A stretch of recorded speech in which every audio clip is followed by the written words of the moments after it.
This section is referred to as the data forwarding scenario, and basically we pull together the function of all the protocols that have been introduced and apply them as part of the common TCP/IP data forwarding process. The TCP/IP protocol suite operates as a collection of rules in order to support the end-to-end forwarding of data, together with the lower layer protocols such as those defined in the IEEE 802 standards. The knowledge of the lifecycle of data forwarding enables a deeper understanding of the IP network behavior for effective analysis of network operation and troubleshooting of network faults.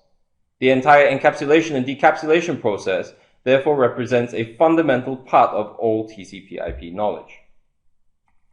So upon completion of this section, it is generally expected that trainees will be able to explain the process steps for data encapsulation and decapsulation, as well as troubleshoot basic data forwarding issues. We begin here by setting the scene of a typical network architecture that involves locally established end stations, together with an IP gateway, via which other networks can be reached. This scenario will demonstrate how data is encapsulated and transmitted between the source and intended destination, taking into account many of the aspects that have been introduced within this unit, as well as represent additional aspects that are made apparent through this scenario. Prior to the encapsulation or forwarding of data, it is necessary that the sender be aware of a path to the intended destination. Host A represents the sender, to which it is intended that data be forwarded to server A via RTA. We see here that an IP routing table exists within host A that lists all of the known networks, which currently comprises of only the network to which it is connected. In the table, however, the network 0.0.0.0 is stated and refers to any network along with the path via which the data should be forwarded, which in this case specifies the gateway of RTA. Once it is discovered that traffic intended for server A is to be forwarded to the IP gateway of RTA with the destination of 10.1.1.254, host A is expected to determine whether a physical path exists over which traffic can be forwarded in order to physically reach RTA. It does this by inspecting the ARP cache for an entry. In this example, we can see that the ARP cache for host A contains two IP addresses that have been resolved to MAC addresses. The first is for RTA, the second for host B. In this case, host A is aware of the destination MAC address of RTA, and so the encapsulation process can be performed. If, however, host A did not have an entry in the ARP cache, the ARP process would need to be performed, as was covered in the ARP section of this unit. Encapsulation begins with the upper layers, in which any translation of data formats and any session-based operations that involve encapsulation are performed. We tend to find that the adding of instructions often begins with the transport layer, and encapsulation through either TCP or UDP is performed. In this example, we can see the TCP header is added to the data that is to be transmitted. There may be events, however, when no data is carried, such as in the case of the TCP three-way handshake. The resulting encapsulation leaves us with a TCP segment that awaits further encapsulation at the network layer. The IP header is added to this segment to form a packet along with the population of the relevant fields, including the source and destination IP addresses. Since the protocol prior to IP is TCP, the protocol field will be populated with the hexadecimal value 06. The total size of the packet in this form is expected to be no larger than 1500 bytes in size. Since the upper layer protocol is IP, the Ethernet 2 frame type is applied as part of the Ethernet encapsulation process. We would find that the frame header consists of the source MAC address of host A and the destination MAC address of the next hop, which in this case happens to be the MAC address of the gateway, RTA. The type field will again point to IP, since this is the upper layer protocol, and so will be populated with the hexadecimal value of 0800. The frame header and trailer represent a total size of 18 bytes, giving a frame size of up to 1518 bytes at this point.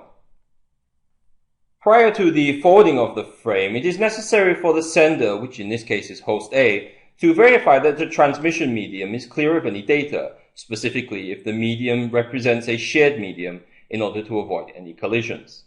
The actual forwarding of a frame onto the physical medium is preceded by what is known as the preamble and start of frame delimiter, that represents in total a 64-bit string of interleaving 1 and 0 bit values. This gives the receiving interface enough time to react to the sudden arrival of a frame. The final two bits of the start of frame delimiter are set to 1 and indicates that the bits that follow represent the start of the actual frame. Transmission of the frame by host A will see its propagation across the local network in a shared collision domain, resulting in the frame also being received by host B. Host B, however, will determine that the destination MAC address does not match its own and will discard the received frame. The gateway will also receive a copy of this frame and will start the same process. We see here an example of the frame structure as it is received, for which the integrity of the frame will be initially checked to ensure that the frame has not suffered any complications during transit. If all is well, the destination MAC address is checked against the MAC address of the interface, which in this case is interface gigabit Ethernet 0/0/0. Once confirmed that the destination MAC address and the interface MAC address are the same, the frame header is discarded and the packet is forwarded to the protocol listed in the frame type field, which happens to be the Internet Protocol or IP. IP will receive the packet at the network layer and will need again to verify the integrity of the packet header. If all is okay, the IP address will be checked. The receiving gateway must determine whether the received packet's destination IP address and the IP address of the gateway match. If the IP address matches the address of the gateway will proceed to send the packet to the next protocol, such as in the case of ICMP. If the packet's destination IP address and the IP address of the interfaces of the gateway do not match, the gateway must determine the next course of action. This is done by consulting the IP routing table in the gateway to identify whether the path to the intended destination is known by the gateway. If the path is not known, the gateway will discard the packet and return an ICMP packet back to host A. If the path is known, as shown in the example by the 172.16.10.0 entry, via interface gigabit Ethernet 0/0/1, the gateway will proceed to encapsulate the IP packet in a new frame header, but not before it has verified that the physical path is known. If the physical path is not known, the gateway must employ ARP to determine the new path. The new frame header will use the MAC address of the gigabit Ethernet 0/0/1 interface as the source MAC address, and the next hop will be the destination MAC address in the frame header. Following encapsulation of the packet, the frame forwarding process is undertaken to propagate the frame over the remaining path to the intended destination. If the segment is considered to be shared, the frame transmitted will be received by all end stations on the segment, which includes server B. Server B, however, is able to validate that the frame is not intended for this destination, since the destination MAC address of the frame and the MAC address of the server do not match, and so this copy of the frame will be discarded. The frame will also be received by server A, which again checks the integrity of the frame and compares the frame's destination MAC address to its own, and discovers that the frame has reached its intended target. The frame header and trailer are discarded as part of the decapsulation process and delivered to the Internet Protocol as a result of the 0800 hexadecimal value found in the type field of the frame header. The packet is received by the Internet Protocol that will analyze the contents of the IP header and determine the course of action to be taken. The integrity of the IP header is firstly checked along with the intended destination IP address. If the destination IP address and the IP address of server A do not match, the packet will be discarded.